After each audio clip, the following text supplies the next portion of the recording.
కేటీఆర్ కు సిట్ వేసిన ప్రశ్నలు ఏంటంటే బీఆర్ఎస్ పార్టీకి వచ్చిన విరాళాలు ఎన్ని ఏ రకంగా వచ్చాయి, అట్లాగే ఎలక్టరల్ బాండ్స్ రూపంలో ఎన్ని కోట్ల రూపాయలు వచ్చాయి, బ్లాక్ మెయిల్ చేసి ఎలక్టరల్ బాండ్స్ ను వసూలు చేయించారా, సిరిసిల్లలో వార్ రూమ్ ను ఏర్పాటు చేశారా, అక్కడ వార్ రూమ్ లో జరిగిన వ్యవహారాలు ఏంటి.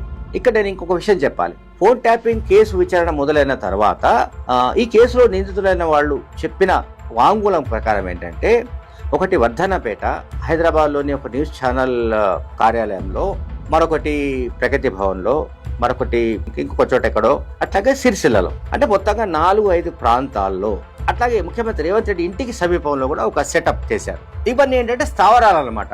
స్థావరాలు అంటే ఫోన్ ట్యాపింగ్ కు సంబంధించిన పరికరాలను ఉంచి అక్కడి నుంచి ఫోన్ ట్యాప్ చేయడం, దీనికి సంబంధించి 4-5 చోట్ల వ్యవస్థల్ని ఏర్పాటు చేశారు. అట్లాగే సిట్ అధికారుల విచారణలో బయటపడిన విషయం ఏంటంటే, ఇజ్రాయెల్ నుంచి ఈ ఫోన్ ట్యాపింగ్ చేయడానికి సంబంధించిన సాఫ్ట్వేర్ పరికరాలు తెప్పించినట్లుగా నిందితులు చెప్పారు.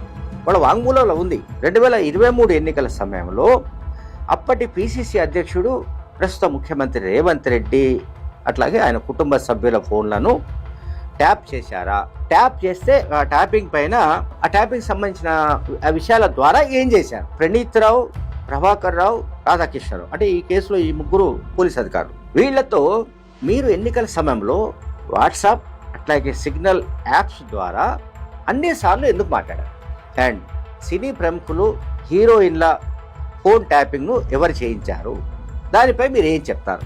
తర్వాత రాధాకృష్ణరావును ఉపయోగించి కోట్ల రూపాయలు వసూలు చేశారా లేదా. కనుక ఎలక్టరల్ బాండ్స్ రూపంలో కూడా పెద్ద ఎత్తున వీళ్ళు అంటే బీఆర్ఎస్ పార్టీకి విరాళాలు వచ్చినట్టుగా సమాచారం ఉన్న నేపథ్యంలో, ఆధారాలు ఉన్న నేపథ్యంలో వాటిని బేస్ చేసుకుని కేటీఆర్ పై ప్రశ్నల వర్షం కురిపించినట్టుగా తెలుస్తోంది.